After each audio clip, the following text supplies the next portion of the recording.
Dylan, I just kind of have a different kind of question to start things off. I've been watching some of these TV broadcasts the last couple of weeks, and they've talked a little bit about your father, Garrett, and how he was a star quarterback at University of Hawaii and all that stuff. So for you, I mean, growing up, I mean, how long have you been a quarterback? Is it something that it's the only thing you can remember as a little kid? Your dad, throwing the ball in the backyard, or kind of talk about growing up, with the father who, was really a successful quarterback. Yeah, he really never, I guess, guided me to one sport. Uh, Growing up, I played baseball, basketball, football, played it all, tried to play it all.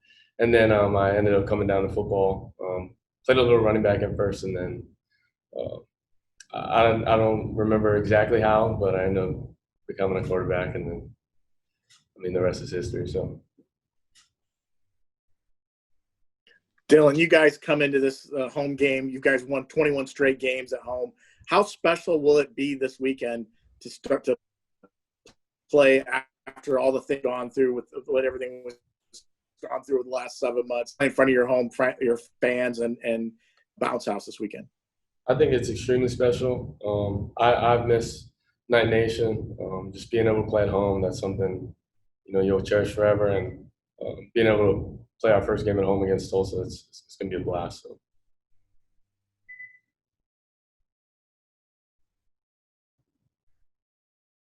Dylan, with Tulsa, that was the last game you guys lost on the road. And before you got here, the last home game this program lost was against Tulsa in 2016.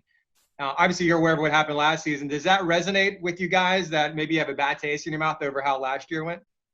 I just know we've been waiting for this week. Personally, I've been waiting for this week, and that's all I got to say. Saturday will come at 7:30, and we'll see what happens. So.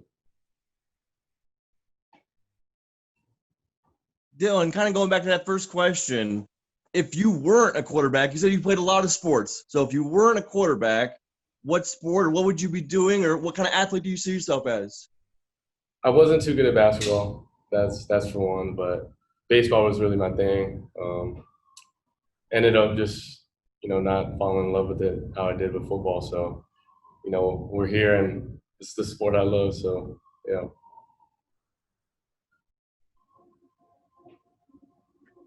All right, I'll add to that question as well. You obviously probably seen some footage of your dad playing. Was there a highlight of his that stood out to you that kind of made you kind of in awe of his ability?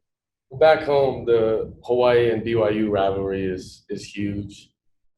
We'd always put that BYU game up on film when they ended up beating Ty Detmer after he won the Heisman. Personally, I'll never be a BYU fan because of it. I'm with my dad on that one. So, yeah, just we'd be watching a lot of the BYU versus Hawaii, and then of course watching the triple option was a little funny. But my dad's super close with the guys still and has a lot of connections to him. So. Dylan, just kind of going off that a little bit more. Was it just did your dad have like obviously VHS tapes that you would watch? Do you remember kind of maybe when you became like a starting quarterback, did you kind of dive into his old games maybe a little bit more than you used to when you were younger? Or? When I was younger, I was a little confused, just not used to what we see now. Just seeing a lot of under center, a lot of like triple option things. That was just very interesting to me. But I always told my dad I just wasn't a huge fan of it. Just loved throwing the ball around. So, yeah. You obviously go up against your secondary all the time. What have you seen from that group, and what stands out to you about those guys like A-Rob and Collier and Richie Grant? Those. I think they're super aggressive, but not only that, they're just competitors. Every snap, you're gonna get their best, and that's what we get in practice. And I think when you line up against those kind of guys, it sets you up for success because you're playing against the best guys in the conference. So what they do is very special. They're really good at it. They've been playing a lot of football, and being able to go against them is a huge advantage for us. So. Dylan, I know you said you've been waiting for this game against Tulsa. You're just waiting for 7:30 on Saturday. Did that game particularly leave a bad taste in your mouth, though? I mean, did it? How bad did that loss feel? And are those feelings that are coming back this week? Man, I've moved past last year. I've learned from it, but it's this year now, and I know we've all been waiting for this one. So.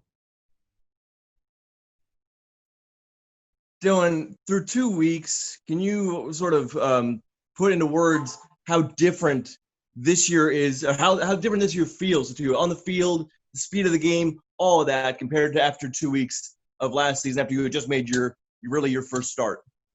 I think it's a little different without fans, but to be honest, I really don't.